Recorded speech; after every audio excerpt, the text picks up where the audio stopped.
പിതാവിൻ്റെയും പുത്രൻ്റെയും പരിശുദ്ധാത്മാവിൻ്റെയും നാമത്തിൽ ആമേൻ. ഈശോയിൽ ഏറ്റവും പ്രിയപ്പെട്ട ദൈവമക്കളെ, നോമ്പ് കാലത്തിലേക്ക് നാം ഇതാ പ്രവേശിച്ചിരിക്കുകയാണ്.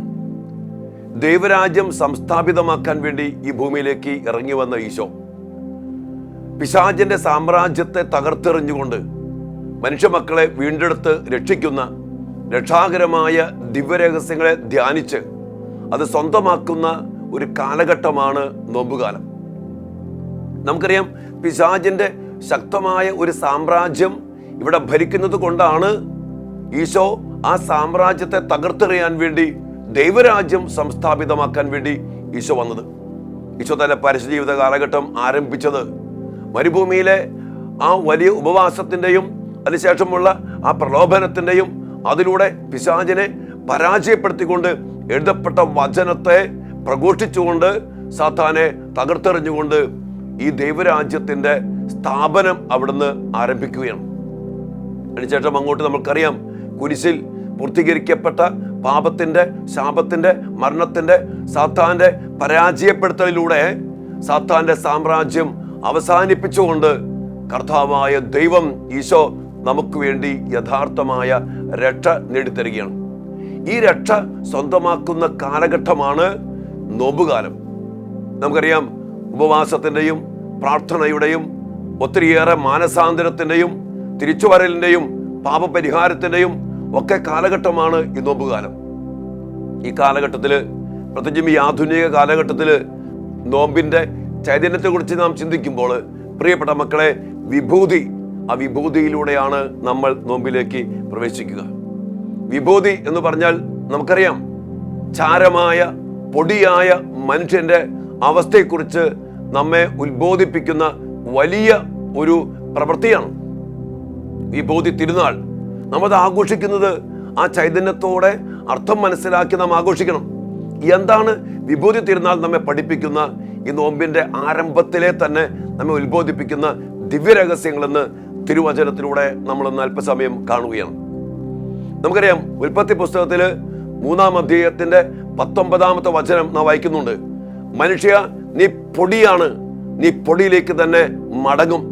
നെറ്റിയിലെ വിയർപ്പ് കൊണ്ട് നീ കഷ്ടപ്പെട്ട് അധ്വാനിക്കും, നീ ഒരു പൊടിയായിട്ട് തീരും എന്നുള്ള വലിയ സത്യം കർത്താവായ ദൈവം ആദത്തോട് പറഞ്ഞുകൊണ്ട്, ഹവ്വായോട് പറഞ്ഞുകൊണ്ട്, മനുഷ്യന്റെ അമർത്യമായ അവസ്ഥ, പാപത്തിലൂടെ ജീവൻ നഷ്ടപ്പെട്ട് മരണത്തിന്റെ അമർത്യതയുടെ അവസ്ഥയിൽ നിന്ന് മർത്യമായി പോയ അവസ്ഥയായിപ്പോയ മനുഷ്യന്റെ അവസ്ഥയെക്കുറിച്ച് വ്യക്തമായിട്ട് ദൈവമായ കർത്താവ് നമ്മെ ബോധ്യപ്പെടുത്തുകയാണ്. പാപത്തിലൂടെ പിശാചിന്റെ വാക്ക് കേട്ട് അരുൾ ചെയ്യപ്പെട്ട വചനം പൂർത്തിയാക്കാതെ തിന്നരുത് എന്ന് പറഞ്ഞ വൃക്ഷത്തിന്റെ ഫലം തിന്ന് പാപം ചെയ്ത് ഇതാ ജീവൻ നഷ്ടപ്പെട്ട് പിശാചിന്റെ അടിമത്വത്തിലേക്ക് വീണു പോയ മനുഷ്യന്റെ ഗതികെട്ട ദുരന്തം അവനെന്താക്കി മാറ്റി? അവനെ മർത്യനാക്കി മാറ്റി. നീ ഇത്രയേ ഉള്ളൂ എന്റെ പ്രിയമുള്ളവരെ. നമ്മളൊക്കെ ഈ പാപത്തിന്റെ ഭാരം പേറുന്ന, ജന്മപാപത്തിന്റെ ഭാരം പേറുന്ന, ആ മർത്യത പേറുന്ന അവസ്ഥയെ നമ്മളൊക്കെ. അതുകൊണ്ട് നമ്മെ ഓർമ്മപ്പെടുത്തുകയാണ്, നീ വെറും മണ്ണാണ്, നീ പൊടിയാണ്, നീ പൊടിയിലേക്ക് തന്നെ മടങ്ങും എന്ന് പറഞ്ഞുകൊണ്ട്, മനുഷ്യ നീ മണ്ണാകുന്നു, മണ്ണിലേക്ക് തന്നെ മടങ്ങുന്നു എന്ന് പറഞ്ഞ് നമ്മുടെ നെറ്റിയിൽ ചാരം പൂശി കുരിശിനെ മുദ്ര വയ്ക്കുമ്പോൾ നമ്മെ ഓർമ്മപ്പെടുത്തുകയാണ്, പ്രിയപ്പെട്ട മക്കളെ, നമ്മുടെ മർത്യതയെക്കുറിച്ച്, നൈമിഷികതയെക്കുറിച്ച് നമ്മത് ഓർക്കണം. ഇന്ന് ലോകത്തിലേക്ക് നമ്മൾ ഇറങ്ങിച്ചെല്ലുമ്പോൾ മനുഷ്യര് വെട്ടിപ്പിടിക്കുന്നു, സുഖത്തിന്റെ പിന്നാലെ, സമ്പത്തിന്റെ പിന്നാലെ ചതിച്ചും വഞ്ചിച്ചും ഭീകരപ്രവർത്തനങ്ങൾ ചെയ്തും മദ്യപിച്ചും ലഹരിക്കടിമപ്പെട്ടും കൂട്ടുകൂടിയും ദൈവത്തെ വിട്ട് പിശാചിനെ ആരാധിച്ച് ആഭിചാര്യത്തിന്റെ പൈശാചിക പ്രവൃത്തികൾ ചെയ്ത് ഇന്ന് മനുഷ്യൻ ജീവിക്കുമ്പോൾ അവൻ ഓർക്കുന്നില്ല, അവന്റെ ജീവിതം നൈമിഷികമാണ്, മർത്യമാണ്. ആ ഒരു സത്യം ഓർമ്മപ്പെടുത്തുന്ന വലിയ ഒരു ദൈവിക രഹസ്യമാണ് വിഭൂതി തിരുനാളിൽ നാം ആഘോഷിക്കുന്ന ഈ രഹസ്യം. നമുക്കറിയാം, ഈ ചാരം പൂശലിന് വലിയ അർത്ഥങ്ങളുണ്ട്.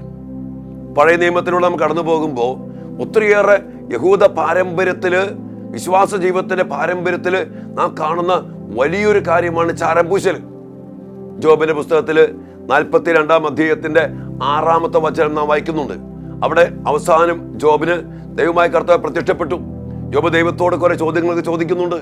അവസാനം ദൈവം പ്രത്യക്ഷപ്പെട്ടപ്പോ ആ ജോബ് 5-ാമത്തെ വാക്യത്തിൽ പറയുക, അങ്ങയെക്കുറിച്ച് ഞാൻ കേട്ടിട്ടേ ഉണ്ടായിരുന്നുള്ളൂ, എന്നാൽ ഇപ്പോൾ എൻ്റെ കണ്ണുകൾ അങ്ങയെ കാണുന്നു എന്ന് പറഞ്ഞ് ദൈവത്തെ നേരിട്ട് കാണുകയാണ്. അങ്ങനെ കണ്ടതിന് ശേഷം ഈ ജോബ് പറയുന്ന കാര്യമുണ്ട്. അതാണ് 6-ാമത്തെ വചനം.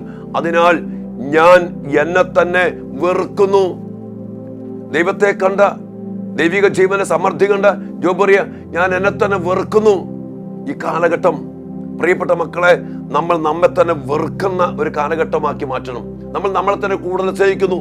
നമ്മുടെ ജഡത്തെ, നമ്മുടെ സുഖഭോഗങ്ങളെ, നമ്മുടെ സന്തോഷങ്ങളെ നാം സ്നേഹിക്കുന്നു. ഇവിടെ ജോബ് പറയാ, ദൈവത്തെ കണ്ട് മുഖാഭിമുഖം കണ്ട ഈ ജോബ് പറയാ, ഞാൻ എന്നെ തന്നെ വെറുക്കുന്നുണ്ട്. പറയാ, അതിനാൽ ഞാൻ എന്നെ തന്നെ വെറുക്കുന്നു, പൊടിയിലും ചാരത്തിലും കിടന്ന് ഞാൻ പശ്ചാത്തപിക്കുന്നു. അതായത് പൊടിയിലും ചാരത്തിലും കിടന്ന് ഞാൻ പശ്ചാത്തപിക്കുന്നു. പശ്ചാത്താപത്തിന്റെ ഒരു പ്രകടനമാക്കി ഈ പൊടിയിലും ചാരത്തിലും കിടക്കുന്ന ജോബിന്റെ ഒരു വലിയ പ്രകടനം, പശ്ചാത്താപത്തിന്റെ പ്രകടനം. നിനിവേ നിവാസികൾ നമുക്കറിയാം, യോനാ പ്രവാചകന്റെ സ്വരം കേട്ട്, ദൈവത്തിന്റെ ആ ശിക്ഷാവിധി കേട്ട് അവർ ചാക്കുടുത്ത് ചാരം പൂശി തങ്ങളെ തന്നെ എളിമപ്പെടുത്തി ദൈവസന്നിധിയിൽ പാപത്തെ വിട്ടുപേക്ഷിച്ച് അനുതാപത്തോടെ പ്രായശ്ചിത്തം ചെയ്ത് ഉപവാസം പ്രഖ്യാപിച്ച് തിരിച്ചു വന്നപ്പോ ദൈവം അവരോട് കരുണ കാണിക്കുന്നു. അപ്പോ പ്രായശ്ചിത്തത്തിന്റെ, ഉപവാസത്തിന്റെ, ചാക്കുടുത്തതിന്റെ, ചാരപൂശലിന്റെ ഒക്കെ അടിസ്ഥാനം മാനസാന്തരപ്പെട്ട് ദൈവത്തിലേക്ക് തിരിയുന്ന ഒരു വലിയൊരു സത്യമാണ്. പ്രിയപ്പെട്ടവരെ, ദാനിയേലിന്റെ പുസ്തകത്തില് നാം വായിക്കുന്നുണ്ട് 9-ാം അധ്യായത്തില്. അവിടെ ദാനിയേലിന്റെ ജീവിതത്തില്, ഈ പ്രവാസ ജീവിത കാലഘട്ടത്തില് ദാനിയേൽ ചെയ്ത പ്രവൃത്തി, ഈ ചാരപൂശലും ഈ പശ്ചാത്താപവും ഒക്കെ ഇന്ന് ഈ കാലഘട്ടത്തില് നമ്മൾ മനസ്സിലാക്കണം. ദാനിയേല് നീതിമാനായി ജീവിച്ചവനാണ്. ദാനിയേലിന് ഇതുപോലെ ചെയ്യേണ്ട കാര്യമില്ല. എങ്കിലും തൻ്റെ ജനത്തിനു വേണ്ടി പശ്ചാത്താപത്തിന്റെയും പ്രായശ്ചിത്തത്തിന്റെയും ഒരു വലിയ പ്രവൃത്തി ചെയ്യുന്ന ദാനിയേലിന്റെ പുസ്തകം 9-ാം അധ്യായത്തിൽ നാം കാണുന്നുണ്ട്. നാം കാണുകയാണ് അവിടെ 2-ാമത്തെ വചനം, ജെറൂസലേം നിർജ്ജനമാ കിടക്കേണ്ട 70 വർഷങ്ങളെ കുറിച്ച് ജെറമ്യാ പ്രവാചകനിലൂടെ അരുൾ ചെയ്യപ്പെട്ട കാര്യങ്ങൾ വായിക്കാനും ചിന്തിക്കാനും ഇടയായി. അപ്പോൾ ഞാൻ ചാക്കുടുത്ത് ചാരം പൂശി ഉപവസിച്ച് ദൈവമായ കർത്താവിനോട് തീഷ്ണമായി പ്രാർത്ഥിച്ചു. ദാനിയേല് ചെയ്ത ഒരു വലിയ കാര്യത്തെ കുറിച്ച് അവിടെ പറയുന്നത്, അതായത് 70 വർഷം ഈ ശിക്ഷ അനുഭവിക്കേണ്ടി വരുന്ന ഗതികെട്ട അവസ്ഥയെക്കുറിച്ച് ജെറമ്യാ പ്രവാചകനിലൂടെ ദൈവം പറഞ്ഞത് പൂർത്തീകരിക്കപ്പെട്ടുകൊണ്ടിരിക്കുക. അതോർത്ത് ചിന്തിച്ച് ഈ ദാനിയേൽ ചെയ്ത വലിയ പ്രവൃത്തിയാണ് എന്താണ് മക്കളെ? ഉപവസിച്ച് ചാക്കുടുത്ത് ചാരം പൂശി കർത്താവിനോട് തീഷ്ണമായി പ്രാർത്ഥിച്ചു. ഈ നോമ്പുകാലം, ഈ വിഭൂതി തിരുനാളിലൂടെ നമ്മൾ ആരംഭിക്കുമ്പോൾ നമുക്കുണ്ടായിരിക്കേണ്ട വലിയൊരു മനോഭാവമാണ് ഇത്. എന്താണ്? ചാക്കുടുത്ത് ചാരം പൂശി ഉപവസിച്ച് അതിനേക്കാളിലും ഏറെ ദൈവമായ കർത്താവിനോട് തീഷ്ണമായി പ്രാർത്ഥിച്ചു. എന്തിനാണെന്നറിയോ? അവിടെ ദാനിയേൽ പലവട്ടം ഈ അദ്ദേഹത്തെ പറഞ്ഞുണ്ട്, പാപങ്ങളെ ഓർത്ത് പശ്ചാത്തപിക്കുന്നു. സ്വന്തം പാപങ്ങൾക്ക് വേണ്ടിയല്ല. പിന്നെയോ നാം വായിക്കുന്നുണ്ട് 6-ാമത്തെ വചനം. അവിടെ വായിക്കുകയാണ്, ഞങ്ങൾ അങ്ങയുടെ കൽപ്പനകളിലും ചട്ടങ്ങളിലും നിന്ന് അകന്ന് അകൃത്യങ്ങളും അപരാധങ്ങളും ചെയ്യുകയും ദുഷ്ടതയോടെ വർത്തിക്കുകയും അങ്ങയെ ധിക്കരിക്കുകയും ചെയ്തു. ഞങ്ങൾ, ദാനിയേൽ തന്നെ മാറ്റി നിർത്തുകയില്ല. ആ ജനത്തിനു വേണ്ടി, ജനത്തിന്റെ വക്താവായി അവൻ ഒരു നേതൃത്വം വഹിക്കുന്ന വ്യക്തിയാണ് എന്ന് കരുതിക്കോ. അവൻ ഞങ്ങൾ കർത്താവെ നിന്റെ നിയമം ലംഘിച്ച് കൽപ്പന ലംഘിച്ച് പാപം ചെയ്തു. വീണ്ടും പറയാണ് 8-ാമത്തെ വചനം, കർത്താവെ അങ്ങേക്കെതിരെ പാപം ചെയ്തതിനാൽ ഞങ്ങളും ഞങ്ങളുടെ രാജാക്കന്മാരും പ്രഭുക്കന്മാരും പിതാക്കന്മാരും ലജ്ജിതരാണ്. ഈ ഒരു സത്യം, ഈ വചനം വായിക്കുമ്പോൾ നമ്മെ സംബന്ധിച്ച് ഇത് വലിയ സത്യമായി മാറിയിട്ടില്ലേ? നമ്മുടെ ജീവിതത്തില് രാജാക്കന്മാര്, നേതൃത്വം വഹിക്കുന്നവര്, പിതാക്കന്മാര് ഇന്ന് ലജ്ജിതരാണ് എന്ന് പറയാണ്. ഞങ്ങളുടെ ദൈവമായ കർത്താവെ, കാരുണ്യവും പാപമോചനവും അങ്ങയുടേതാണ്. നിലവിളിച്ച് കരയുക, ദൈവമായ കർത്താവെ, കാരുണ്യവും പാപമോചനവും അങ്ങയുടേതാണ്. ഇന്ന് മനുഷ്യൻ പാപം ചെയ്ത്, ജനം പാപം ചെയ്ത്, അകൃത്യം ചെയ്ത്, ദൈവത്തിന്റെ വചനം വിട്ട്, വിശുദ്ധ കുർബാനയെ പോലും അവഹേളിച്ച്, ഉദാശകൾക്ക് പ്രാധാന്യം കൊടുക്കാതെ ദൈവത്തെ വിട്ട് പടിയിറങ്ങി പോകുമ്പോ ആ പടിയിറങ്ങി പോയിരിക്കുന്ന മക്കൾക്ക് വേണ്ടി, വെളുത്തിട്ട് പോയിരിക്കുന്ന മക്കൾക്ക് വേണ്ടി ഇതുപോലെ കരുണയ്ക്ക് വേണ്ടി പ്രാർത്ഥിക്കുന്ന, ഉപവസിച്ച് ചാക്കൊടുത്ത് ദൈവത്തോട് തീഷ്ണമായിട്ട് പ്രാർത്ഥിക്കേണ്ട ഒരു കാലഘട്ടമാണ് എൻ്റെ പ്രിയപ്പെട്ട ദൈവമക്കളെ ഈ നോമ്പുകാലം. പ്രത്യേകിച്ചു നമ്മൾ ലജ്ജിതരാണ്. ഇന്ന് നമ്മുടെ ജീവിതത്തിൽ നോക്കുമ്പോൾ പലതിനെ കുറിച്ചും നമുക്ക് നാണക്കേടാണ്, ലജ്ജിതരാണ്. ദൈവത്തോട് പറ. അധികാരപ്പെട്ടവര്, വേണ്ടപ്പെട്ടവര് ദൈവത്തിന്റെ സന്നിധിയിൽ ഉപവസിച്ച് ചാക്കൊടുത്ത് ചാരം പൂശി കർത്താവിനോട് തീഷ്ണമായിട്ട് പ്രാർത്ഥിക്കേണ്ട ഒരു കാലഘട്ടമാണ്. കാരണം നമ്മൾ അത്രമാത്രം ലജ്ജിതരാണ്. വീണ്ടും 11-ാമത്തെ വചനം വായിക്കണം. ഞങ്ങൾ അവിടുത്തേക്കെതിരായി പാപം ചെയ്തതിനാൽ ദൈവത്തിന്റെ ദാസനായ മോശയുടെ നിയമത്തിൽ എഴുതപ്പെട്ടിരിക്കുന്ന ശാപവും ശിക്ഷയും ഞങ്ങളുടെ മേൽ ചൊരിയപ്പെട്ടിരിക്കുന്നു. മോശയിലൂടെ നൽകപ്പെട്ട നിയമത്തിന്റെ പുസ്തകം 28-ാം അധ്യായത്തിലൊക്കെ ശാപങ്ങളെ കുറിച്ച്, 27-ാം അധ്യായത്തിലൊക്കെ ശാപത്തെ കുറിച്ചൊക്കെ പറയുന്നുണ്ട്. ആ ശാപവും ശിക്ഷയും ഞങ്ങളുടെ മേൽ ഇതാ പതിയപ്പെട്ടിരിക്കുന്നു. സത്യം പറഞ്ഞ ഒരു ശാപവും ശിക്ഷയും ഇന്ന് നമ്മുടെ മേൽ, നമ്മുടെ തലമുറയുടെ മേൽ പതിയപ്പെട്ടിരിക്കുന്നു എന്നുള്ളത് വലിയ സത്യമാണ്. വീണ്ടും പറയാണ്, ജെറൂസലേമിന് സംഭവിച്ചതുപോലുള്ള നാശം ആകാശത്തിന് കീഴിൽ മറ്റൊരിടത്തും സംഭവിച്ചിട്ടില്ല. ഇന്ന് സത്യം പറഞ്ഞ കത്തോലിക്ക തിരുസഭയിലേക്ക് നമ്മൾ കടന്നു വരുമ്പോൾ എത്രയോ പ്രൗഢിയില്, എത്രയോ ആഢ്യത്വത്തില്, എത്രയോ അഭിഷേകത്തില്, എത്രയോ കരുത്തോടെ നിന്ന സഭയാ. ഇന്ന് ദേവാലയങ്ങൾ വിറ്റഴിക്കപ്പെടുന്നു. ഒത്തിരിയേറെ വിശ്വാസം നഷ്ടപ്പെട്ടു. അനേകം മക്കൾ ദേവാലയത്തെ പോക്ക് നിർത്തി ഉദാശകൾ വിട്ടുപേക്ഷിക്കുന്നു. ദേവാലയങ്ങൾ പലതും കാലിയാണ്. എത്രയോ പ്രൗഢി കഴിഞ്ഞു.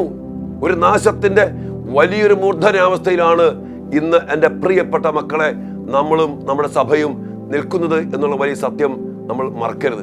ഇവിടെയാണ് ഈ നോമ്പിന്റെയും ഉപവാസത്തിന്റെയും പ്രായശ്ചിത്തത്തിന്റെയും കർത്താവിനോട് തീഷ്ണമായിട്ട് പ്രാർത്ഥിച്ചുകൊണ്ട് ചാക്കൊടുത്ത് ചാരം പൂശി ഈ ദാനിയേൽ എന്ന് പറയുന്ന നീതിമാനായ യുവാവ് ദൈവസന്നിധിയിൽ കരുണയ്ക്ക് വേണ്ടി പ്രാർത്ഥിക്കുന്ന, തീഷ്ണമായി പ്രാർത്ഥിക്കുന്ന ആ ഒരു വലിയ ചൈതന്യം നമ്മളെല്ലാവരും ഏറ്റെടുക്കണം.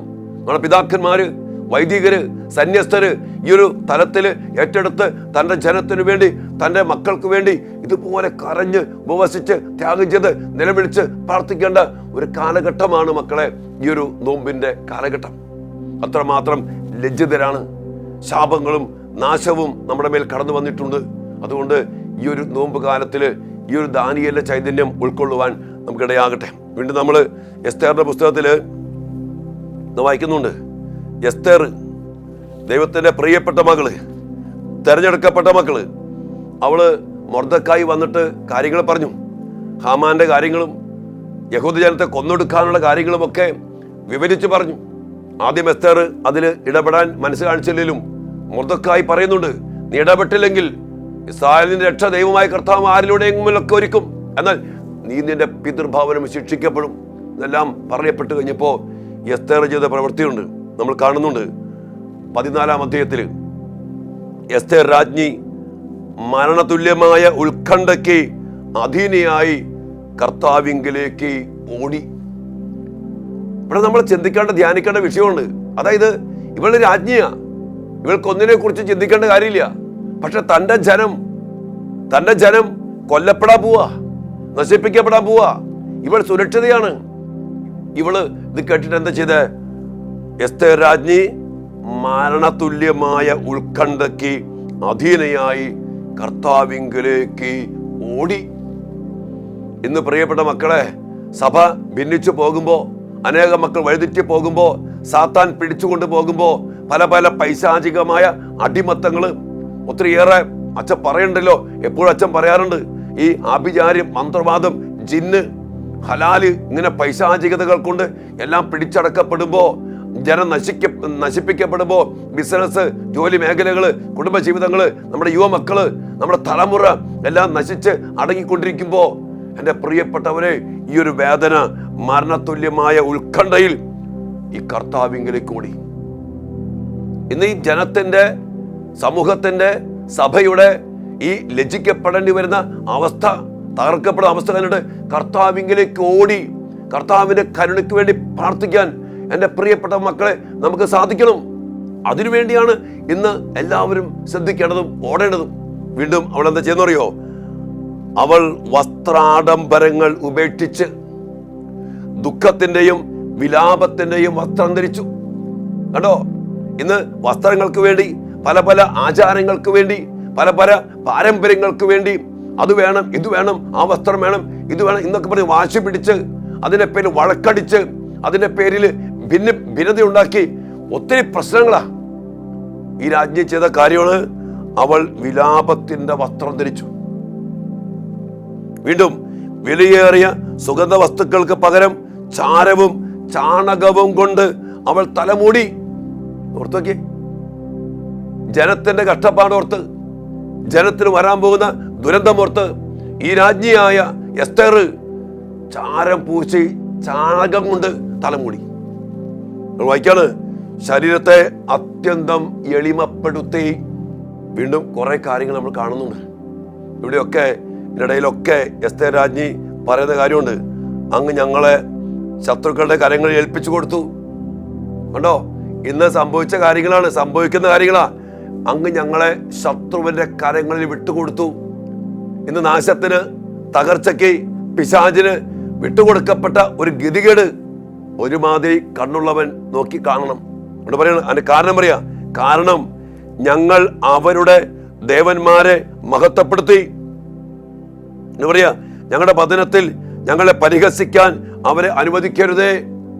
എസ്തേർ രാജ്ഞി ഒത്തിരിയേറെ എളിമപ്പെട്ട് കർത്താവിന്റെ സന്നിധിയിൽ കരുണയ്ക്ക് വേണ്ടി പ്രാർത്ഥിക്കാം. തങ്ങളുടെ പാപങ്ങളെ ഓർത്ത്, വന്നുപോയ വീഴ്ചകളെ ഓർത്ത്, പ്രമാണ ലംഘനങ്ങളെ ഓർത്ത്, ജനത്തിനു വേണ്ടി, സമൂഹത്തിനു വേണ്ടി ദൈവസന്നിധിയിൽ ഇതുപോലെ ചാരം പൂശി ചാണകം കൊണ്ട്, അതാണ് ചാരം മാത്രമല്ല, ചാരവും ചാണകവും കൊണ്ട് അവൾ തലമൂടി. എൻ്റെ പ്രിയപ്പെട്ട മക്കളെ, ഈ ഒരു കാലഘട്ടം നമ്മളൊക്കെ ശരിക്കും മനസ്സിലാക്കേണ്ട കാലഘട്ടമാണ്.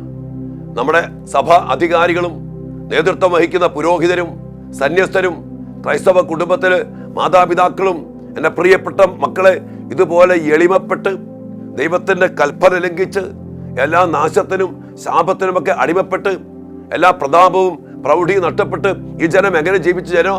ദൈവത്തിൻ്റെ ജനം, സ്വന്തമായ ജനം, കരുത്തുള്ള ജനം. ആ ജനം ഇതുപോലെ അധപതിച്ചിരിക്കുമ്പോൾ ഇവര് ചെയ്ത, ദാനിയേലും എസ്തേറും ചെയ്ത പ്രവൃത്തി ഇതാണ്. വീണ്ടും നമ്മൾ മക്കബായരുടെ പുസ്തകത്തിൽ വായിക്കുന്നുണ്ട്. മക്കബായരുടെ 1-ാം പുസ്തകത്തില് 3-ാം അധ്യായത്തിന്റെ 47-ാമത്തെ വചനം നമ്മുടെ വായിക്കുകയാണ്. 3-ാം അധ്യായത്തിന്റെ 47-ാമത്തെ വചനം. അവിടെ അന്തിയോക്കസും ഗോർജിയാസും നിക്കാനോറും എല്ലാവരും കൂടി ഒരുമിച്ച് മഹാസൈന്യമായിട്ട് യഹൂദ ജനത്തെ, ഇസ്രായേൽ ജനത്തെ, ദൈവജനത്തെ ആക്രമിക്കാൻ വരിക. ആ സമയത്ത് ഇവർ ചെയ്ത പ്രവൃത്തി കേട്ടോ, അവർ ഒരുമിച്ച് ജെറൂസലേമിനെതിരെയുള്ള മിസ്പായിലേക്ക് പോയി. അവിടെ പൂർവ്വകാലത്ത് ഇസ്രായേലിന് ഒരു പ്രാർത്ഥനാ കേന്ദ്രം ഉണ്ടായിരുന്നു. കണ്ടോ, പൂർവ്വകാലത്ത് ഒരു പ്രാർത്ഥനാ കേന്ദ്രം ഉണ്ടായിരുന്നു എന്ന് പറയും. ഇപ്പോൾ ആ പ്രാർത്ഥനാ കേന്ദ്രം ഇല്ല. പണ്ടുണ്ടായിരുന്നു, ഇന്ന് പലപ്പോഴും ഇന്ന് അങ്ങനെയാ. പണ്ട് പല ദേവാലയങ്ങൾ ഉണ്ടായിരുന്നു, ഇന്ന് ആ ദേവാലയത്തിൽ ആളുകളില്ല, ആരാധനയില്ല, പൂട്ടിപ്പോയി. ഈ ഒരു അവസ്ഥയാണ്. എന്ന് പറയും, ദൈവത്തെ വിട്ടുപോയ ജനത്തിന്റെ ഒരു ഗതികെട്ട അവസ്ഥയിലാണ് ശത്രുക്കളൊക്കെ ആക്രമിക്കാൻ വരുന്നത്. ആ സമയത്ത് അവരെന്ത് ചെയ്തേ? അന്ന് അവർ വസ്ത്രങ്ങൾ കീറി ചാക്കുടുത്ത് തലയിൽ ചാരം പൂശി ഉപവസിച്ചു. ശത്രു വരുക. ആ സമയത്ത് ഇവർ ചെയ്ത പ്രവൃത്തിയാണ് ചാക്കുടുത്ത് ചാരം പൂശി അവർ ഉപവസിച്ചു. നമ്മള് ഒരു ചടങ്ങ് പോലെ വെറുതെ ചാരം പൂശിയിട്ടൊന്നും കാര്യമില്ല പ്രിയപ്പെട്ട മക്കളെ. മനുഷ്യ നീ മണ്ണാകുന്നു, മണ്ണിലേക്ക് തന്നെ മടങ്ങുന്നു എന്ന് പറഞ്ഞ് മനോഹരമായ ഒരു കുരിശൊക്കെ വരച്ച്, അച്ഛൻ വരച്ച് മാച്ച് കളഞ്ഞ് വേറെ കുരിശൊക്കെ വരച്ച് നമ്മൾ ഭയങ്കര ഭംഗിയിൽ നടക്കും. ഇതിന് ചൈതന്യം എന്താണ്? നശിച്ചുകൊണ്ടിരിക്കുന്ന ലോകം, നശിച്ചുകൊണ്ടിരിക്കുന്ന യുവതലമുറ, നശിച്ചുകൊണ്ടിരിക്കുന്ന സഭയുടെ പല മേഖലകളും ഭിന്നതയും പിശാച് കയറി ഒത്തിരി പൈശാചികത സൃഷ്ടിച്ച് വിശുദ്ധ കുർബാനയെ പോലും ഒത്തിരിയേറെ നിന്ദിച്ച് അതിൻ്റെ ഞാൻ ഓർക്കാണ് പല പല പാരമ്പര്യങ്ങൾ പറഞ്ഞ് കഴിഞ്ഞ ദിവസം ടോക്ക് കേട്ടതാ. അതായത് ഈ അപ്പം വേണം, പുളിപ്പില്ലാത്ത അപ്പം വേണം, പുളിച്ചപ്പം വേണം, അല്ലെങ്കിൽ ഈ വസ്ത്രം വേണം, ഈ കുരിശ് വേണം. എന്റെ പ്രിയപ്പെട്ടവരെ, ഇതിന്റെ പേരിലാക്കി എന്തിനാ നമ്മൾ വഴക്കടിക്കുന്നത്? ഇതിന്റെ ചൈതന്യം എന്താണ്? കർത്താവ് കുരിശിൽ മരിച്ചത്, ആ കുരിശുമരണത്തിലൂടെ രക്ഷാകര പദ്ധതി പൂർത്തിയാക്കിയത്, പിശാചിന്റെ സാമ്രാജ്യത്തെ തകർത്തത്, അതിനുവേണ്ടി കർത്താവ് ചെയ്ത പ്രവൃത്തി, അതിലേക്ക് കടന്നു വരാൻ ഒറ്റ വഴിയുള്ളൂ. മാനസാന്തരപ്പെട്, പശ്ചാത്തപിക്ക്. ദൈവരാജ്യം സംസ്ഥാപിതമാക്കപ്പെട്ടു കഴിഞ്ഞു. ആ ദൈവരാജ്യത്തിലേക്ക് വാ. അല്ലാതെ ഈ കണ്ണി കണ്ട കാര്യത്തിന്റെ പേരിൽ വഴക്കടിച്ച് ഭിന്നിച്ച് തർക്കിച്ച് ജീവിതം പാഴാക്കുന്ന നമ്മുടെ ഗതികെട്ട ദുരന്തം പിശാചിന്റെ ശക്തമായ പിടിപ്പെട്ടു പോയില്ലേ മക്കളെ? ഇവിടെയൊക്കെ നമ്മൾ ആരെങ്കിലുമൊക്കെ എന്നല്ല, നേതൃത്വം കൊടുക്കുന്നവര് ഇവിടെയൊക്കെ നമ്മൾ കാണുന്നത് എസ്തേർ, ദാനിയേല്, മക്കബേയൂസ്, നേതൃത്വം കൊടുക്കുന്നവര് അവർ ചെയ്ത പ്രവൃത്തിയാണ് ചാക്കൊടുത്ത് ചാരം പൂശി ഉപവസിച്ച് കർത്താവിനോട് തീഷ്ണമായി പ്രാർത്ഥിച്ചുകൊണ്ട്, കർത്താവേ അങ്ങ് ഇവിടെ ഇടപെടണം, അങ്ങിടപെടണം. അതിനു വേണ്ടിയാ പ്രാർത്ഥിക്കണ്ടേ? അത് നമ്മുടെ കഴിവുകൊണ്ട് നടക്കാൻ പോണില്ല. പിശാച് കയറി ആക്രമിച്ച് കീഴടക്കും. അതുകൊണ്ട് ഇന്ന് പ്രിയപ്പെട്ടവരെ, ചൈതന്യം നഷ്ടപ്പെട്ടു പോയ ഒരു ഗതികെട്ട ദുരന്തം ഇന്ന് നമ്മുടെ സഭയെ നശിപ്പിക്കുന്ന ഈ കാലഘട്ടത്തിൽ, ഈ ഉപവാസത്തിന്റെയും ഈ പ്രാശ്ചിത്വത്തിന്റെയും ഈ നോമ്പിന്റെയും ഈ തിരിച്ചുവരവിന്റെയും ഈ കാലഘട്ടം ആ ചൈതന്യത്തോടെ നമ്മൾ സ്വീകരിച്ചുകൊണ്ട് ജീവിക്കേണ്ട വലിയ അത്യാവശ്യമുണ്ട്. ജോയൽ പ്രവാചന പുസ്തകത്തില് 2-ാം അധ്യായത്തിന്റെ 12 മുതൽ ഉള്ള തിരുവചന ഭാഗത്തില് ഒരു ഉപവാസത്തെക്കുറിച്ചും പശ്ചാത്താപത്തെക്കുറിച്ചുമൊക്കെ ശക്തമായിട്ട് ദൈവമായ കർത്താവ് പ്രവാചകനോട് പറയുകയാണ്. നമുക്കത് ശ്രമിക്കാം. കർത്താവ് അരുളി ചെയ്യുന്നു, ഇപ്പോഴെങ്കിലും ഉപവാസത്തോടും വിലാപത്തോടും നെടുവീർപ്പോടും കൂടെ നിങ്ങൾ പൂർണ്ണ ഹൃദയത്തോടെ എൻ്റെ അടുക്കിലേക്ക് തിരിച്ചു വരുവിൻ. പ്രാശ്ചിത്വത്തിന്റെയും ഉപവാസത്തിന്റെയും നോമ്പിന്റെയും ഈ ചാരപ്പൂശലിന്റെയും വലിയൊരു അടിസ്ഥാന രഹസ്യം കർത്താവിങ്കിലേക്ക് തിരിച്ചു വരാനാണ് മക്കളെ. അതെങ്ങനെ? കർത്താവ് പറയാം, ഉപവാസത്തോടും വിലാപത്തോടും നെടുവീർപ്പോടും കൂടെ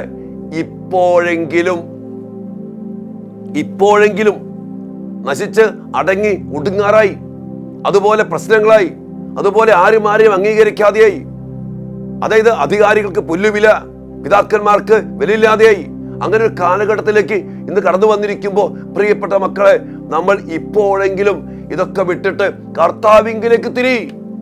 ഈ ഭൗതികമായ കാര്യങ്ങൾക്ക് വേണ്ടി തർക്കിച്ച് മല്ലടിച്ച് മത്സരിച്ച് യഥാർത്ഥമായ രക്ഷ കുരിശുമരണത്തിലൂടെ പൂർത്തിയാക്കപ്പെട്ട ക്രൂശിതന്റെ സുവിശേഷം, ആ കുരിശുമരണത്തെ സ്വന്തമാക്കിയെടുത്ത് പിശാചിന്റെ സാമ്രാജ്യത്തെ തകർക്കുന്നതിന് പകരം അവൻ്റെതായ വെറുപ്പും വിദ്വേഷവും വൈരാഗ്യവും മാത്സര്യവും കൊണ്ട് ഇന്ന് നമ്മൾ ലജ്ജിക്കാൻ ഇടയായില്ലേ? അതുകൊണ്ട് ഇപ്പോഴെങ്കിലും തിരിച്ചു വാ എന്ന് പറയാണ്. നിങ്ങളുടെ ഹൃദയമാണ് വസ്ത്രമല്ല കീറേണ്ടത്. വസ്ത്രം കീറേണ്ട, ഹൃദയം കീറ്. മാനസാന്തരത്തിന്റെ ഫലങ്ങൾ പുറപ്പെടുവിച്ച് വസ്ത്രങ്ങൾ കീറ്. നിങ്ങളുടെ ദൈവമായ കർത്താവിങ്കിലേക്ക് മടങ്ങുവിൻ. കർത്താവിങ്കിലേക്ക് മടങ്ങ്. എന്ത് പ്രശ്നം ഉണ്ടെങ്കിലും, ഏത് പ്രതിസന്ധി ഉണ്ടെങ്കിലും, എത്ര ശത്രുക്കൾ ഉണ്ടെങ്കിലും കർത്താവിങ്കിലേക്ക് മടങ്ങുക. കർത്താവ് നമുക്ക് വേണ്ടി യുദ്ധം ചെയ്യും. കർത്താവ് നമുക്ക് വിജയം തരും. നമ്മൾ മത്സരിച്ച് വാശി പിടിച്ച് കേസ് നടത്തി അതും ചെയ്ത് ഇതും ചെയ്ത് വിജയിക്കേണ്ട ഒരു കാര്യമില്ല. സഭയുടെ ഒരു കാര്യം, അവിടെ കർത്താവിനെ വിളിച്ചപേക്ഷിക്കുക, കർത്താവ് വിജയം തരും എന്ന് പറയാണ്. എന്തെന്നാൽ അവിടുന്ന് ഉദാരമതിയും കാരുണ്യവാനും ക്ഷമാശീലനും സ്നേഹസമ്പന്നനുമാണ്. ശിക്ഷ പിൻവലിക്കാൻ സദാ സന്നദ്ധനാണ് അവിടുന്ന്. ഇന്ന് പ്രിയപ്പെട്ട മക്കളെ, നമ്മുടെ എല്ലാ പ്രശ്നത്തിനും ഒറ്റ പരിഹാരമുള്ളൂ. ഈ കർത്താവിങ്കിലേക്ക് പൂർണ്ണ ഹൃദയത്തോടെ നെടുവീർപ്പോടെ ഉപവാസത്തോടെ വിലാപത്തോടെ തിരിച്ചു വാ. കർത്താവ് കാരുണ്യവാനാണ്, പാപം ക്ഷമിക്കാൻ സദാ സന്നദ്ധനാണ്, അവിടുന്ന് ശിക്ഷ പിൻവലിക്കാൻ കാത്തിരിക്കുന്നവനാണ്. ആ കർത്താവിങ്കിലേക്ക് തിരിച്ചു വരണം. വീണ്ടും പറയാം, ഉപവാസം പ്രഖ്യാപിക്കുവിൻ, മഹാസഭ വിളിച്ചുകൂട്ടുവിൻ, ജനത്തെ ഒരുമിച്ച് കൂട്ടുവിൻ, സമൂഹത്തെ വിശുദ്ധീകരിക്കുവിൻ. ഇതാ ചെയ്യേണ്ടേ. വീണ്ടും അവിടെ പറയുന്നുണ്ട്, കർത്താവിന്റെ 2-ാം അധ്യായത്തിന്റെ 17-ാം വചനം പറയാ, കർത്താവിന്റെ ശുശ്രൂഷകരായ പുരോഹിതന്മാർ പൂമുഖത്തിനും ബലിപീഠത്തിനും മധ്യേ നിന്ന് കരഞ്ഞുകൊണ്ട് പ്രാർത്ഥിക്കട്ടെ. കണ്ടോ, അവർ പ്രാർത്ഥിക്കുന്നത് പൂമുഖത്തിനും ബലിപീഠത്തിനും മധ്യേ നിന്ന് കരഞ്ഞുകൊണ്ട് പ്രാർത്ഥിക്കട്ടെ. കണ്ടോ, അവിടെ പറയാണ്, പ്രാർത്ഥിക്കട്ടെ, കർത്താവേ അങ്ങയുടെ ജനത്തെ ശിക്ഷിക്കരുതേ, ജനതകളുടെ ഇടയിൽ പഴമൊഴിയും പരിഹാസപാത്രവുമാകാതെ അങ്ങയുടെ അവകാശത്തെ സംരക്ഷിക്കണമേ. പുരോഹിതന്മാര്, അഭിഷിക്തര്, പിതാക്കന്മാര് പൂമുഖത്തിനും ആ ബലിപീഠത്തിന് മധ്യേ നിന്ന് ജനത്തിനു വേണ്ടി, കരുണയ്ക്ക് വേണ്ടി ഉപവാസത്തോടെ, പ്രാർത്ഥനയോടെ, പ്രാശ്ചിത്വത്തോടെ ജനത്തിനു വേണ്ടി നിലവിളിക്കേണ്ട കാലഘട്ടമാണ്. ഞങ്ങളെ പരിഹാസ വിഷയമാക്കരുതേ. വരാൻ പോകുന്ന പരിഹസിക്കപ്പെടാൻ പോകുന്ന അവസ്ഥ, ആ വാക്ക് മറക്കരുത്. ഞങ്ങളെ ജനതകളുടെ ഇടയിൽ പഴമൊഴിയാക്കരുതേ, പഴമൊഴിയാക്കരുത്. വീണ്ടും പറയാ, പരിഹാസപാത്രമാക്കാതെ അങ്ങയുടെ അവകാശത്തെ സംരക്ഷിക്കണമേ. അങ്ങയുടെ അവകാശമാണിത്. സഭ ക്രിസ്തുവിൻ്റെതാണ്. നമ്മളിതിനെ വാശി പിടിക്കുന്നത്. ക്രിസ്തുവിനോട് പറ, ഈശോയോട് പറ, കർത്താവിനെ ഇടപെട്, സംരക്ഷിക്കുക. ഈ ഭിന്നത, ഈ പ്രശ്നം, ഈ അസ്വസ്ഥത, ഈ അവിശ്വാസം, ഈ പൈശാചിക ആരാധനകൾ എടുത്തു മാറ്റി ഞങ്ങളെ പരിഹാസ വിഷയമാക്കാതെ, ലജ്ജിക്കാൻ ഇടയാക്കാതെ സംരക്ഷിക്കണമേ എന്ന് ബലിപീഠത്തിനും പൂമുഖത്തിനും മധ്യയിൽ നിന്ന് പുരോഹിതന്മാർ പ്രാർത്ഥിക്കട്ടെ എന്ന് ശക്തമായിട്ട് പറയാം. എൻ്റെ പ്രിയപ്പെട്ട ദൈവമക്കളെ, ഈ ഒരു കാലഘട്ടത്തിൻ്റെ അവസ്ഥ മനസ്സിലാക്കാൻ പറ്റാത്ത വിധം ഞാൻ നോക്കിക്കാണുകയാണ്. പിശാച് ഇന്ന് നമ്മുടെ പ്രിയപ്പെട്ടവരെ, ഇങ്ങനെ പ്രാർത്ഥിക്കേണ്ടവരെ, ജനത്തിനു വേണ്ടി ഉപവാസം പ്രഖ്യാപിച്ച് ത്യാഗം ചെയ്ത് ദൈവസന്നിധിയിൽ കരുണയ്ക്ക് വേണ്ടി പ്രാർത്ഥിക്കേണ്ടവരെ പിശാച് കണ്ണുകെട്ടിക്കൊണ്ടുപോവുകയല്ലേ എന്ന് ചോദിച്ചാൽ അതാണ് സത്യം. അതാണ് സത്യം. അതുകൊണ്ട് ഞാൻ പറയും, ഈ ഒരു സന്ദേശം ലഭിച്ചവര്, നമ്മൾ ആരെയും പറഞ്ഞിട്ട് കാര്യം, ഇതൊരു അവസ്ഥയാണ്. ഈ കാലഘട്ടത്തിൽ ഈ ചൈതന്യം ഉൾക്കൊണ്ടുകൊണ്ട് ഉപവാസത്തോടെ, പ്രാശ്ചിത്വത്തോടെ, കണ്ണീരോടെ കർത്താവിന്റെ സന്നിധിയിൽ തീഷ്ണമായി പ്രാർത്ഥിച്ചുകൊണ്ട്, ഉപവാസത്തിന്റെ ചൈതന്യം എസ്തേറിനെ പോലെ, ദാനിയേലിനെ പോലെ, മക്കബേയുസിനെ പോലെ, അതോടൊപ്പം തന്നെ ജോബിനെ പോലെ ഈ ഒരു ചൈതന്യത്തോടെ ആ എളിമയുടെയും പ്രാശ്ചിത്വത്തിന്റെയും പരിഹാരത്തിന്റെയും ശക്തമായ പ്രവൃത്തിയാകുന്ന ചാരം പൂശി, ചാക്കുടുത്ത്, പ്രാശ്ചിത്വം ചെയ്ത്, ഉപവസിച്ച്, നോമ്പ് നോക്കി കർത്താവിനെ വിളിച്ചപേക്ഷിക്കേണ്ട ഒരു കാലഘട്ടമാണ് ഈ നോമ്പുകാലം, പ്രത്യേകിച്ചും ഇന്നത്തെ ഈ കാലഘട്ടം. Praise the Lord. പ്രിയപ്പെട്ട ദൈവമക്കളെ, വിശുദ്ധ മത്തായിയുടെ സുവിശേഷത്തില് 6-ാം അധ്യായത്തില് ഈശോ ഉപവാസത്തെക്കുറിച്ചും ദാനധർമ്മത്തെക്കുറിച്ചൊക്കെ പറയുമ്പോൾ ഈശോ പറയുന്നൊരു കാര്യമുണ്ട്. മറ്റുള്ളവരെ കാണിക്കാൻ വേണ്ടി അവരുടെ മുമ്പിൽ നിങ്ങളുടെ സൽക്കർമ്മങ്ങൾ അനുഷ്ഠിക്കാതിരിക്കാൻ സൂക്ഷിച്ചുകൊള്ളുവിൻ. കർത്താവ് പറയുന്നത് നിങ്ങൾ ആരെ കാണിക്കാൻ വേണ്ടി ചെയ്യണ്ട, പക്ഷെ ഈ പ്രവൃത്തി നമ്മൾ കാണിക്കാൻ വേണ്ടി ചെയ്യുക, പരസ്യമായിട്ട് നമ്മൾ ചാരം പൂശുകയാണ്. ഇത് കർത്താവ് പറയാണ്, നിങ്ങൾ അങ്ങനെ ചെയ്യരുത്. പക്ഷെ ഇവിടെ എൻ്റെ പ്രിയപ്പെട്ടവരെ, ദൈവം ആഗ്രഹിക്കുന്ന ഒരു കാര്യമാണ്, നമ്മൾ പശ്ചാത്താപത്തിന്റെ പ്രകടനം നടത്തണം. അത് ആരെ കാണിക്കാനില്ല, ഉള്ളിൻ്റെ ഉള്ളിൽ നിന്ന് ഹൃദയം കീറിക്കൊണ്ട് ആത്മാർത്ഥമായ പശ്ചാത്താപത്തോടെ എളിമപ്പെട്ട് കർത്താവിങ്കിലേക്ക് കടന്നു വരുവാനുള്ള വലിയ ഒരു ദൗത്യമുണ്ട്, ആരെ കാണിക്കാനല്ല. എന്നാൽ ഈ പ്രവൃത്തി സഭ ഏറ്റെടുത്തുകൊണ്ട് കാലഘട്ടങ്ങളായിട്ട് ചെയ്യുമ്പോൾ അതിലെ ചൈതന്യം മനസ്സിലാക്കി, ഞാൻ പറയും, എന്നത്തെക്കാളും ഏറെ ഇന്ന് ഈ നോമ്പിന് പ്രത്യേകതയുണ്ട്, ഈ ചാരം പൂശലിന് പ്രത്യേകതയുണ്ട്. ഇതെല്ലാവരും വലിയവന്മാരായിട്ട് നടക്കുക, ആൾക്കൊന്ന് എളിമപ്പെടാനോ ഒന്ന് ക്ഷമിക്കാനോ, എൻ്റെ കാര്യം, എൻ്റെ ഭാഗം, അതിനുവേണ്ടി മാധ്യമങ്ങളും മീഡിയകളും തെറി വിളിച്ച് എന്തൊക്കെ കാണിച്ചു കൂട്ടുന്നത്. ഈ സമയത്ത് ഞാൻ പലരോടും പറഞ്ഞു, ഈ സമയത്ത് ദൈവികാനുസരണയിൽ പോയത് പ്രാർത്ഥിക്കേ, കർത്താവിനോട് ഇടപെടാൻ പറഞ്ഞ് പ്രാർത്ഥിക്കേ. വീഡിയോ ഇറക്കി ഒച്ചപ്പാടും ബഹളം ഭിന്നത ഉണ്ടാക്കിയിട്ട് എന്ത് കാര്യം? അങ്ങനെ ഒരു കാലഘട്ടത്തിൽ നമ്മൾ കടന്നു പോയിക്കൊണ്ടിരിക്കുമ്പോൾ ഈ നോമ്പിന് പ്രത്യേകമായ ഒരു സന്ദേശമുണ്ട്. ഇവരെ പോലെ കർത്താവിൻ്റെ അവകാശമാകുന്ന ദൈവജനത്തിനു വേണ്ടി പശ്ചാത്താപത്തോടെ എളിമപ്പെട്ട് നോമ്പ് നോക്കി ആ ചൈതന്യത്തിന്റെ പ്രകടനമാകുന്ന ചാരം പൂശി, ചാക്കുടുത്ത് ദൈവസന്നിധിയിൽ സ്വയം എളിമപ്പെടുത്തി, ചാരം പൂശി ചാണം കൊണ്ട് മൂടിയൊക്കെ പ്രാർത്ഥിച്ച എസ്തേറിനെ പോലെ ഹൃദയം കീറിക്കൊണ്ട് ഈ പശ്ചാത്താപത്തിന്റെ പ്രകടനത്തിലൂടെ തിരിച്ചു വരുവാൻ ദൈവം ആഗ്രഹിക്കുകയാണ്. ഇത് ബാഹ്യമായിട്ട് ഇവിടെ തന്നെ നമ്മുടെയൊക്കെ വ്യക്തി ജീവിതത്തിൽ വലിയൊരു വ്യക്തിപരമായ മാറ്റം കൂടി സംഭവിക്കണം. അതിനെക്കുറിച്ച് ഈശോ പറയുന്നുണ്ട്. ഉപവാസത്തെക്കുറിച്ച് പറയുമ്പോൾ ഈശോ പറയാണ്, മത്തായിയുടെ സുവിശേഷം 6-ാം അധ്യായത്തിൻ്റെ 17-18 വചനം പറയാം, നീ ഉപവസിക്കുന്നത് അദൃശ്യനായ പിതാവല്ലാതെ മറ്റാരും കാണാതിരിക്കുന്നതിന് ശിരസിൽ തൈലം പൂശുകയും മുഖം കഴുകുകയും ചെയ്യുക. രഹസ്യങ്ങൾ അറിയുന്ന പിതാവ് നിനക്ക് ഉത്തരം തരും. ഇവിടെ പറയുന്നുണ്ട്, മുമ്പ് പറയാ, നീ ഉപവസിക്കുമ്പോൾ കപടനാട്യക്കാരെ പോലെ വിഷാദം ഭാവിക്കരുത്. തങ്ങൾ ഉപവസിക്കുന്നത് കൊണ്ട് അനേകരെ കാണിക്കാൻ വേണ്ടി അവർ മുഖം വികൃതമാക്കുന്നു. സത്യമായി ഞാൻ നിങ്ങളോട് പറയുന്നു, അവർക്ക് പ്രതിഫലം ലഭിച്ചു കഴിഞ്ഞു. അപ്പോൾ രഹസ്യമായിട്ട് പിതാവായ ദൈവം കാണുന്ന രീതിയിൽ ദൈവത്തിന് മുമ്പിൽ വ്യക്തിപരമായ ഒരു തിരിച്ചുവരവ്, ഒരു മടങ്ങി വരവ് നമ്മുടെ ജീവിതത്തിൽ ഉണ്ടാകണം. ഈ വിഭൂതി തിരുനാള്, ഈ നോമ്പിന്റെ ആരംഭത്തിൽ നമ്മൾ ആഘോഷിക്കുമ്പോൾ പ്രിയപ്പെട്ട മക്കളെ, അതിന്റെ ചൈതന്യം ഇതാണ്: മാനസാന്തരപ്പെടുക. ദൈവത്തിന്റെ രാജ്യം സംസ്ഥാപിതമാക്കാൻ വേണ്ടി വന്ന ഈശോ പിശാചിനെ പരാജയപ്പെടുത്തിക്കൊണ്ട് ചെയ്ത പാപത്തെ, ശാപത്തെ, മരണത്തെ പരാജയപ്പെടുത്തി. ഇതൊക്കെ നമ്മൾ ഈ ദിവസങ്ങളിൽ കൂടുതൽ ധ്യാനിക്കണം. കുരിശിന്റെ വഴിയിലൂടെ നമ്മൾ നടന്നു നീങ്ങുമ്പോൾ ആ കുരിശിൽ പൂർത്തീകരിക്കപ്പെട്ട ആ പീഡാസഹനത്തിന്റെ യോഗ്യതയാൽ, രക്തം ചിന്തിയുള്ള ബലിയുടെ അർപ്പണത്താൽ കർത്താവ് പൂർത്തീകരിച്ച ആ കുരിശ് മരണത്തെ മാത്രം ലക്ഷ്യമിട്ടുകൊണ്ട് മുന്നോട്ട് പോവുക. വേറൊന്നും ചിന്തിക്കരുത്. ആ ബലി അർപ്പണത്തെക്കുറിച്ച്, അത് കുരിശിലെ മരണത്തിന്റെ ആ ഒരു ചൈതന്യം മാത്രം സ്വീകരിക്കുക. അതിന്റെ പേരിലുള്ള വഴക്കും ഭിന്നതയും മാറാൻ വേണ്ടി എളിമപ്പെട്ട കർത്താവേ നീ ഇടപെട്, നിന്റെ അവകാശമാണ് എന്നുള്ള എളിമപ്പെട്ടുള്ള പ്രാർത്ഥന. അത് ഏറ്റവും കൂടുതൽ ഇതിലെ കാണുന്നത് നേതൃത്വം വഹിക്കുന്നവര്, പുരോഹിതൻ അല്ലെങ്കിൽ വിളിക്കപ്പെട്ടവര്, നേതൃത്വത്തിലിരിക്കുന്നവര് ഈ കാലഘട്ടത്തില് നിശബ്ദമായി ദൈവസന്നിധിയിൽ കരുണയ്ക്ക് വേണ്ടി ഈ ഉപവാസത്തിന്റെയും ഈ ത്യാഗത്തിന്റെയും ഈ പ്രാശ്ചിത്വത്തിന്റെയും ഈ ചാരപൂശലിന്റെയും ഒക്കെ ചൈതന്യത്തിലിരുന്നാൽ ദൈവം ഇടപെടും. ഇവിടെയൊക്കെ നമ്മൾ കാണുന്നുണ്ട്. എസ്തേറിന്റെ കാര്യത്തിൽ നമുക്കറിയാം, അതോടൊപ്പം തന്നെ മക്കബായയുടെ കാര്യത്തിൽ നമുക്കറിയാം, ഈ ദാനിയേലിന്റെ കാര്യത്തിൽ നമുക്കറിയാം. ദൈവം ഇടപെട്ടു മക്കളെ. ദൈവത്തെ വിളിച്ചപേക്ഷിക്കുന്നവർക്ക് അവിടെ സമീപസ്ഥനാണ്. ദൈവത്തിന്റെ സന്നിധിയിൽ എളിമപ്പെട്ട് ആരൊക്കെ നിലവിളിച്ച് പ്രാർത്ഥിച്ചിട്ടുണ്ടോ, അവന്റെ ജീവിതത്തിൽ, അവന്റെ കുടുംബത്തിൽ, അവന്റെ സഭയിൽ, അവനുമായിട്ട് ബന്ധപ്പെട്ട മേഖലകളിൽ ദൈവമായ കർത്താവ് അതിശക്തമായിട്ട് ഇടപെട്ട ചരിത്രമാണ് ദൈവമക്കളെ നമ്മുടെ ചരിത്രം. പരാതിപ്പെട്ടിട്ടോ, കുടുംബജീവിതത്തിൽ വഴക്കടിച്ചിട്ടോ, മല്ലടിച്ചിട്ടോ ഒരു രക്ഷയും ആരും പ്രാപിച്ചിട്ടില്ല.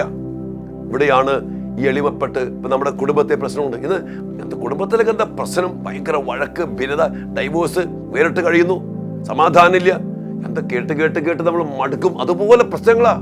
പിന്നെ നമ്മുടെ അടുത്ത് ഈ പ്രശ്നങ്ങൾ തന്നെ വരാറുള്ളൂ, ഇല്ലാത്തവരുണ്ടായിരിക്കാം. അപ്പറേ ഞാൻ പറഞ്ഞു വരിക, നമ്മുടെ ജീവിതത്തിൽ ദൈവം ഇടപെടണം. ദൈവത്തെ ഇടപെടുത്തിക്കാനുള്ള ഏറ്റവും വലിയ മാർഗമാണ് പ്രാശ്ചിത്തത്തിന്റെ, നോമ്പിന്റെ ചൈതന്യത്തില് നമ്മൾ ഈ പ്രകടനം ചാരം പൂശി, ഞാൻ വെറും മർത്യനാണ്, ഞാൻ വെറും മർത്യനാണ്. അതിന്റെ അനുതാപത്തിന്റെ പ്രകടനമാണ് ചാരം പൂശല്. അത് പൂശിയാ പോരാ, പിന്നെയോ അത് ജീവിതത്തില് നമ്മുടെ അതിന് ഹൃദയം, നീ വസ്ത്രമല്ല കീറേണ്ട, ഹൃദയം കീറിക്കൊണ്ട് തിരിച്ചു പോവാ. ഹൃദയം കീറിക്കൊണ്ട് തിരിച്ചു വരണം. വസ്ത്രം കിട്ടേണ്ട കാര്യം വസ്ത്രം കീറിപ്പോന്ന് മാത്രമേ ഉള്ളൂ.